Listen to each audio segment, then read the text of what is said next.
I'm here with Laure Jackson to talk about sensory health. We have spent the last 8 episodes of this. We've worked through the 5 senses you probably know of. We've looked at 2 extra senses that you possibly have never heard of, and then the 8th group. So we've taken 8 weeks to really much more explore the whole thing of sensory health, all the things that make our bodies and minds and hearts and all that kind of stuff work together from the sensory perspective. And we're moving on to other stuff. Hello, Anne. Hello, it's great to be here. Let me just start you with one that happened today. So I took Joe to work. We're sat at some traffic lights and there's a car in front, which is not a surprise. In the car, I spotted a little dangly thing on the rear view mirror and it was swinging from side to side. Now, car comes to a stop, you drive along, it's going to swing. What I discovered was we were sitting at the lights for about 4 or 5 minutes and the thing was still swinging perfectly rhythmically. And I'm thinking, that's not swinging because of gravity. You've actually got something in your car hanging from your rearview mirror, swinging on a motor. And then Joe got really annoyed by it because we're looking and thinking, all I can think of is that stupid little tree thing that you've got swinging. How can that be beneficial for you? It's really irritating to me. Where are the police? Arrest this person, get the car off the road and get him to remove that stupid thing off the rearview mirror. So, 2-part question. Why was it so irritating to us that we couldn't think of anything else other than to focus on it? That thing with the moth, don't look at the light. I couldn't stop looking at this stupid swinging tree.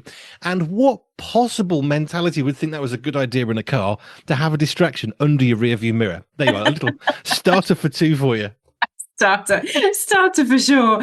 And again, goodness me, shows how different we all are. Visual distraction. That visual, for those who have a visual overreactivity, that's what life feels like for them all the time, and that is what makes life so hard for them. So you can imagine those who've got ADHD. If it's stimulated, if part of that is coming from the visual system, that's what they get with everything that's in the visual environment, and it doesn't even have to move. It could be a certain color, it could be a certain shape, it could be a certain size, it could be a certain anything. So yes, that is particularly hard, but movement obviously stimulates our eyes. That's why all the videos that come up on our feeds, that's why they're saying, it's the video that's the most attractive, because anything that moves, our eyes follow. We're innately designed to follow things that actually do move. And we find pleasure in trees that move. We find pleasure in water that moves. So we are designed, we are inbuilt to be attracted to things that have movement. Not great, however, if you are in a car or if you're trying to concentrate on other things, because it is the thing that will get you, especially when it's in your direct line of vision. But also that kind of rhythmical. That's why I think the person in the front likes it, because anything that's rhythmical, whether we do it with our own bodies or whether it comes with a visual stimulation, for some people is incredibly organizing and calming. And it just might help a person who's driving to center and just keep themselves focused, ironically.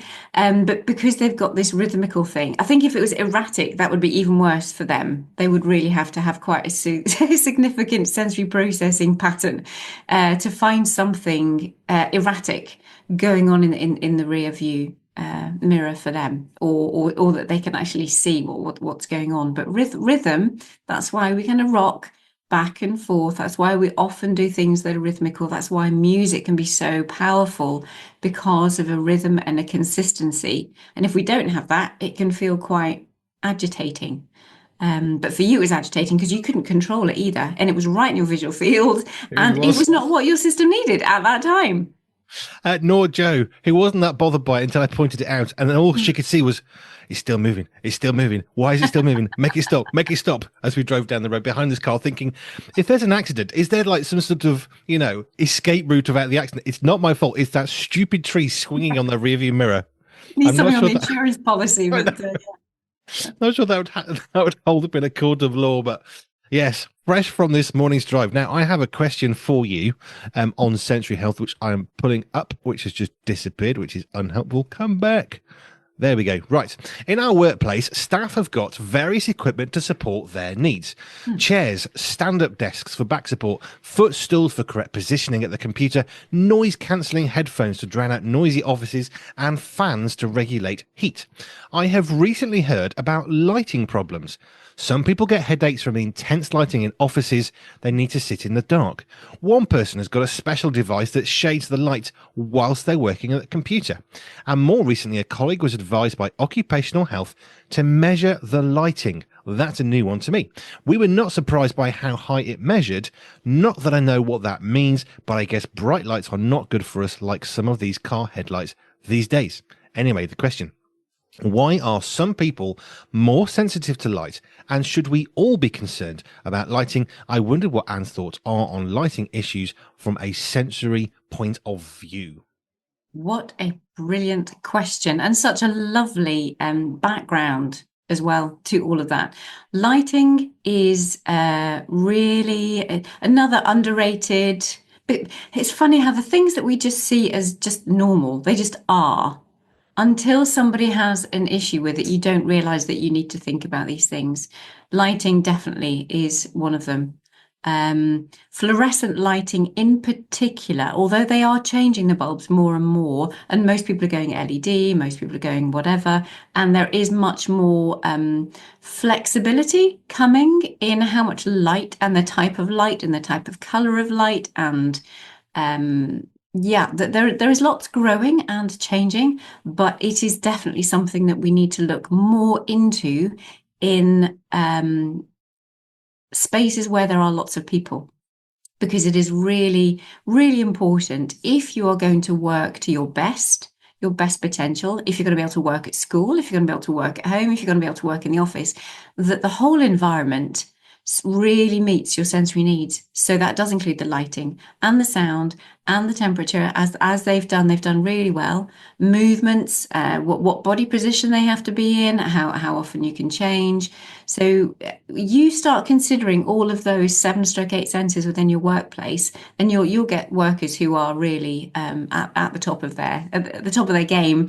At least from a sensory perspective. There might be lots of other emotional things happening and physical things happening, but from a sensory perspective, well done for that organisation for doing that, for doing that much. But yes, absolutely pay attention to all the different types of lighting that is out there, and ask people what they need. Some people will need this like more of a cover. Some people will want sides to their desk that actually go up, not just like down. So you put, you don't hide just your legs, you're actually hiding your visual. So you are not distracted. You are literally within this enclosed office, but you might be open plan, but that's where your ear defenders come in. So just to stop the noise distractions, but you might need those visual distractions as well. With different colors on your screen, different overlays on anything that you might need to read. You might choose to have different colored glasses so that they will filter out different light spectrum, and you may need it more covered. You may want task lighting. Some people will want brighter lighting than is actually ordinarily available.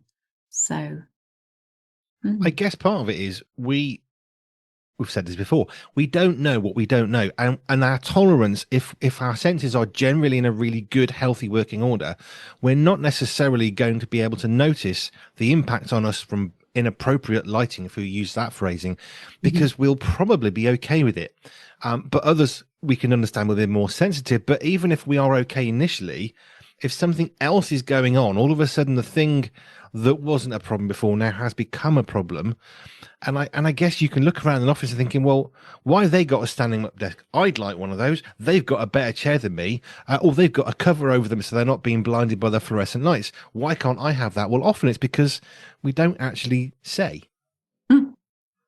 And I think the same way that I would go and introduce things into the classroom, it's exactly the same as I would in the workplace, because so many people have had to cope, especially in the last 20, 30 years in the school system, or anyway, previous to today's age, that the schools weren't very aware of sensory processing issues. Still not, but all of us we're doing our bit to try and help schools and places know about these things. But get all the adults involved in actually trying different things out. And that's when you'll see those who need it, those who appreciate it, will suddenly think, oh, do you know, that makes such a difference. I really like that. I was thinking about when I was at school, and obviously schools, big windows, generally speaking. Radiators, one of the schools, yeah, we can't turn it off, and it was a hot summer's day, and I remember sitting there just sweating and I just wanted to go to sleep. And I remember that some of the teachers were very understanding. I know how hot it is. I'm really sorry. The windows are open. We'll be more patient, more lenient. And other teachers just seemingly didn't care. We'll just get on with it. I Mm. like the heat. But of course, if you've got, and I remember sitting next to a radiator one time, I was feeling ill from the Mm. heat of the radiator, the sun bursting in. Can we not get any blinds up in here, please? And nope, not having that. I like the sunlight. Well, that's great for you, but I can pretty much guarantee that if it's too warm, you might like it, but you're actually the abnormal one here. That's not the norm, because overheating or underheating is not, a generally speaking, a good thing. But it is good that we've got slightly better at considering needs. But all these strange devices that appear in offices, like a stand-up desk, which is now considered quite normal by many, I mean, I remember when computers monitors, in the 90s or whatever, you'd have special screens that would just go across the top because they were not very good for the eyes. So to reduce eye strain, you put a cover on the front. That was not very invasive. But of course, if you've got sort of an umbrella thing, I don't know what this device is, but in my head, I've got like an umbrella from the beach or something over you to protect you from the lights. But I mean, I like that. When I'm doing these interviews, we shut the curtains because otherwise there's a computer behind. You can't see that one, but there's the sun stream. So we end up shutting the curtains and putting the lights on because we can control the light better, especially when you're using a computer monitor. Mm, mm. And I love seeing the accommodations that are coming, and it comes from the people initiating often. That's where things develop. It's funny, people say, "Oh, how do you know all this stuff that I know?" And it's just like, well, observing people, yes, learning certain things, but we've all learnt because we've taken time to talk with people. So child development, how do we know so much about child development? Well, we've watched a child develop. So we just learn, we've just taken what they've shown us. It's not like, oh, they're going to be doing this now, therefore, they're going to be doing it. It's just like, no, they do that. We have observed that, so we now know that that is part of their development, and they will start to do that when their systems are ready to move into crawling or to move into standing or to move into whatever. So it's the same with all of these things, that the more we are able to talk to one another and be open about, actually, I really love being in a tent. I really love actually being inside a tent to work, because their tactile systems are very safe. Nobody's going to come up behind them unexpectedly. They are shielded from intense lighting, apart from lighting that they're able to control. They may be able to control their auditory environment so much more. And they come out of their tent, when it's time to engage and when it's group work and when you need team meetings and things like that. And it's just like, yeah, I'm really excited to see what the future holds in schools, in homes, in the workplace. It is good to consider those who are not like us. And that's sort of a pretty basic requirement of life, that there are people who are going to have a kind of the norm somewhere in the middle, possibly. But actually, there are people who are not in the norm, and they're not abnormal either. They're just not in the norm that we've created. Does that make sense? Yeah, yeah, totally. And I love this at the minute. I was chatting to somebody at the weekend who came down to see my centre, and we were chatting about life, and she, as an adult, was talking about her own autism, her own ADHD, and life, and certain things had happened, and we'd crossed paths before and something else, and she just said, that I was very understanding and other people wouldn't be. And I thought, on the one hand, it was lovely to hear, because I didn't know her background when I first met her, and but I thought, isn't it a shame that we're still not there yet as a society that would just have that extra bit of grace with people. We still tend to stand on a little bit more judgment than maybe is helpful. Here's another one for you. I read a blog post from my friend in the US. He's a school principal, and he was writing about a child. So one of his jobs as a school principal in the US is, if there's any bad behavior, he's probably the person that's going to have to pick up and deal with a child who's kicking, screaming, or what have you. And he had Exactly that. A child was brought to him. They were clearly very distraught. And the first thing he did was get some Play Doh. Have you ever played with pink Play Doh? And he has a little pot. No, I haven't. And it's this little child. And they started playing with the pink Play Doh. And he made a really interesting point based on something that I want to say that you mentioned off air before we started. He said, I know it seems like I'm rewarding bad behavior by letting them play with Play Doh. But he said there's no point in trying to deal with a child who's emotionally distraught and dysregulated by trying to deal with the emotional issue. So before we get to dealing with any issues that may or may not be there and helping them to get back into school or whatever, the first thing to do is to help regulate them. And he did that by getting back on his computer, answering some emails. And this little child was playing with some pink Play-Doh, which they'd never seen before. And after a little while, they started to talk. And he said, the thing is, people will assume that's rewarding bad behavior. It's not rewarding bad behavior. It's helping someone to regulate in order to have a sensible conversation between an adult, and in this case, I don't know, a 6 or 8 year old child. So let's look a little bit at regulation, because that's something you mentioned before we started on air. But just broadly help us. What is regulation? And can you expound further why that principle, that friend of mine, was not rewarding bad behavior by taking a naughty child and giving them something to play with? Regulation in my world is possibly another word for internal stress. It's a neurophysiological word for being in a calm, alert, organized, happy, content space.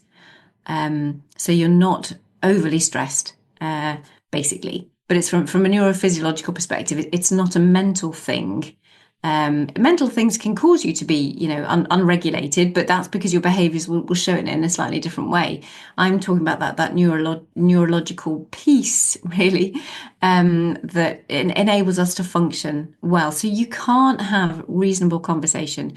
You can't be as coordinated as you want to be until you're able to have an element of control of that regulation, so that you are then able to have conversations, you're able to reason well, you're able to be coordinated. It just enables you to function well, and you get dysregulated by sight, sound, smells, movements, bad experiences, all kinds of things that will tip you either to becoming over alert to the sensory environment, over alert to emotions, over alert to all kinds of things, or you just kind of like shut down and close off, and you're not really perceiving, you're not able to process things very well, you're not communicating well with people. It's just, you become more withdrawn and all of that stuff. So there's always an overlap between sensory processing and emotions and physical, because we're human, and that all kind of blends in together.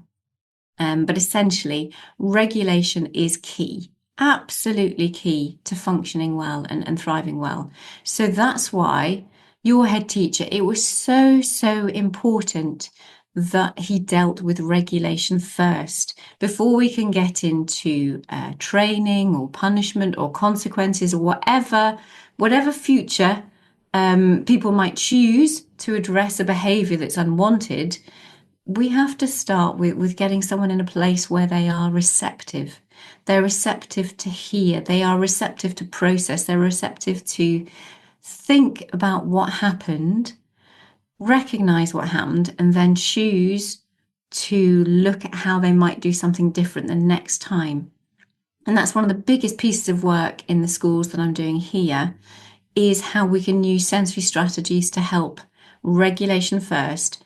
And once they're in that place, that's when you can learn. That's when you can teach. That's when you can help them work on behaviors. That's when you can help them be more coordinated. We have to get regulation is the foundation of which we build so many other things on. But of course, if you're looking at that from a snapshot outside the situation, you see bad behavior, it's very easy to then think, oh, well, now you're rewarding that bad behavior, which is the point that he actually raised and said, this is not rewarding bad behavior. That's not really what's going on here. This is in enabling a conversation. But like you said, to have that conversation, we've actually got to get from point A to point B, but it's not necessarily just the next jump across the way. If someone's in the high street and they're punching someone, the police arrives, they're not going to give them pink Play-Doh to play with to regulate the anger. That's not going to happen. There is a need for jumping in, stepping in, bit of an extreme with the police, but they're not going to help you regulate. They're going to prevent you from what you're doing, which is a good thing. That's what we want the police to do.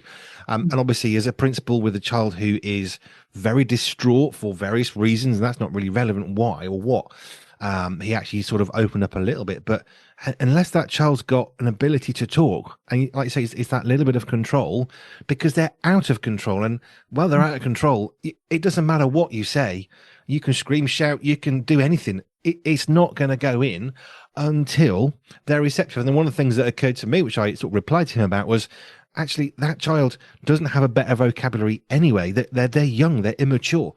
Their ability to say and express what they feel at 6, 8, 15 years old, it's immature. It's not yet able to fully express. Even, I think I'm right in saying that we don't really fully develop until sort of early to mid 20s. There's still development going on. So actually, if someone's 20 and under, there's still an immaturity in their ability to be a part of this world. The whole point is to mature and be ready. But actually, there's a regulation, and that's why pink Play-Doh was the perfect tool for this little girl that was, I guess, being a bit naughty. Yeah, and that's what we learned. There's co-regulation, and that's a big thing for those of us who are on the other side. If we are dealing with those individuals, whether it be children, babies, adults, who are not well regulated, we need to be strong. We really need to know how we can hold ourselves firm and kind and good and do the right thing and help them to regulate when they don't have those skills. So a baby, there's no way, a baby just cannot regulate that they're not designed at that immaturity, and therefore they use the breast. They use the suck and the swallow to help regulate themselves. If they're crying, it's a feed, or it's the dummy. It's something that they use, that oral motor. They use the mouth to help them regulate. And then we calm, and then we use the vestibular system, and we rock, and we do all of these things to them. We swaddle them, we massage them. Those are things that we do to help them. It's not even co-regulation. We are the regulators of tiny little ones. And as they grow, we are the ones that help them to mature into that regulation. So I often work with parents and equip the parents first in how they need to handle something, so that then they can respond appropriately to their child. And then eventually the child learns themselves how to be mature in their regulation. But it's often working with the co-regulators first, working with the parents, working with the teachers, working with adults, to say, how can you support this individual until they are ready and able to support themselves, regulate themselves, and look after their own sensory health. I don't want to go into how to raise children in terms of discipline. That's a whole other thing. But one of the things that does strike me, especially as my kids are a lot older now, but I remember at times seeing people who are sort of jumping to reasoning with a small child who's kicking off in the middle of a supermarket, and all I can think is, what on earth makes you think that's got any value whatsoever to that child? They're not hearing anything you're saying. You trying to reason with them is a complete waste of time.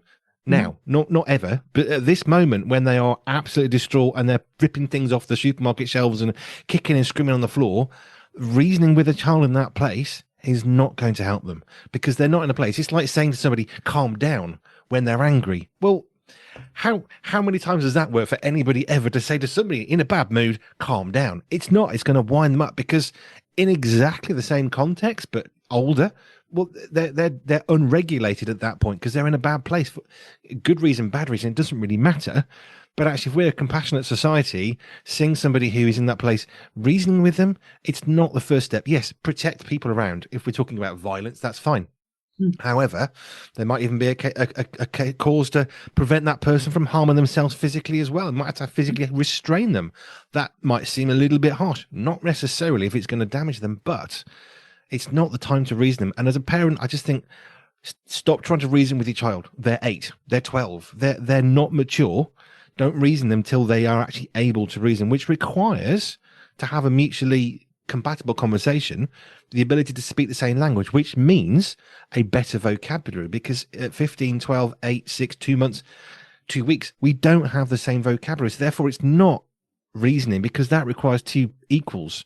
And a parent and a child are never going to be equals because our vocabulary is not the same.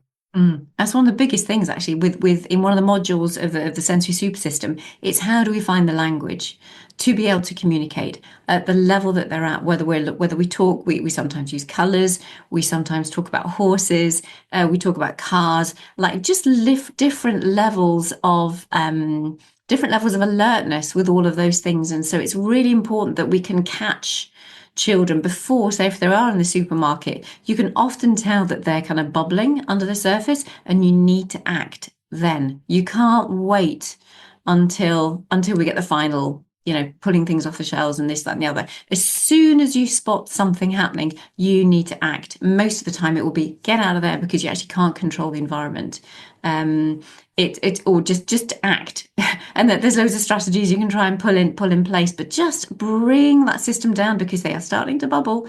And when they start to bubble, they could just then easily explode. Some people explode really, really quickly, in which case we need to deal with that, differently, and prepare them. If you're going to take them to a supermarket, prepare them in a different way, so that they are much, much calmer before they even go into that circumstance and that situation. But I do think some people talk about try and do the reasoning because they think it's the right thing to do in front of other people, because it's such a public thing. And I often want to just strengthen the parents to then say, look, it's okay just to go, pick them up and go if you have to, and say you'll come back for the shopping, or you'll come back for whatever else. Just go for it. Do what you know to be right. Whereas they often think, oh, well, actually people are looking at me, maybe I need to try and reason with them. And they know in themselves, they've done it thousands of times, that reasoning makes absolutely no difference whatsoever. But they kind of feel there's a pressure that they are then seen to be the good parent because they start talking to them. But it's actually no. you know that this isn't going to work.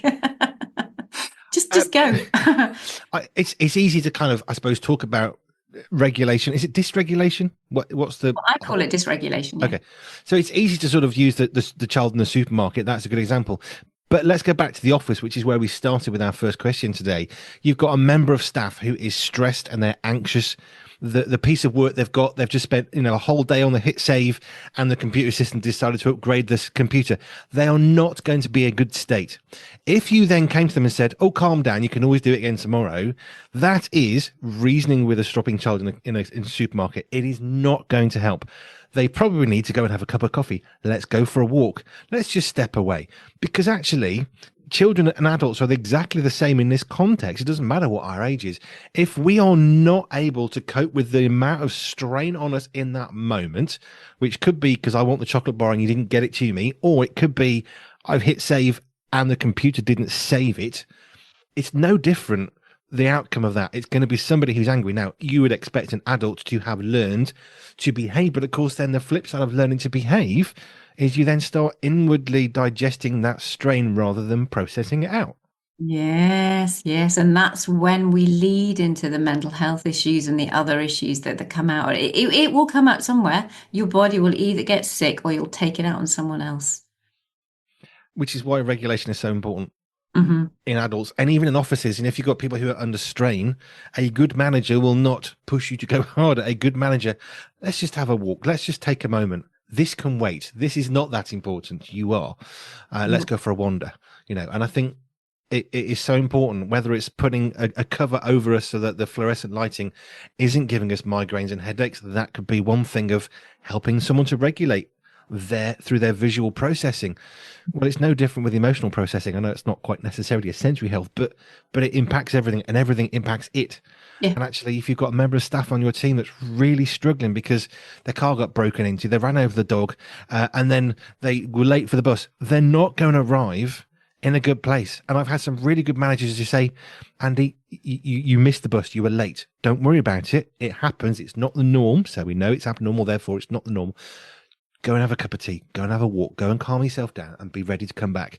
Bad managers, well, where have you been? About time, get on with the job. Well, they're going to get the worst possible outcome because your output is going to be nothing, probably. I enjoy how sensory health navigates into all sorts of things. We can understand children and dysregulation, but adults, we're no different. We just internalize. I'm going to say better carefully, not better good, better bad. We internalize much better than we should be able to, and it's not healthy. And it internalizes, and like you say, it makes it ill.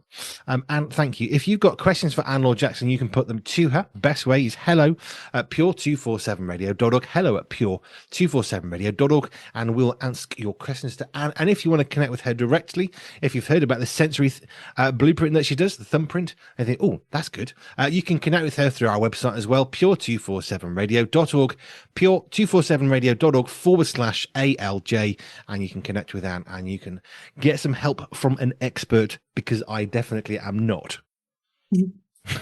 I have a little knowledge, which can be very dangerous, which is why I refer back to you fairly frequently. Right. Anne Laure Jackson, thank you so much for your time. It's great to be here. See you next time. The Pure newsletter comes out once a month and is designed to build up, entertain and encourage you. Sign up for our newsletter at pure247radio.org.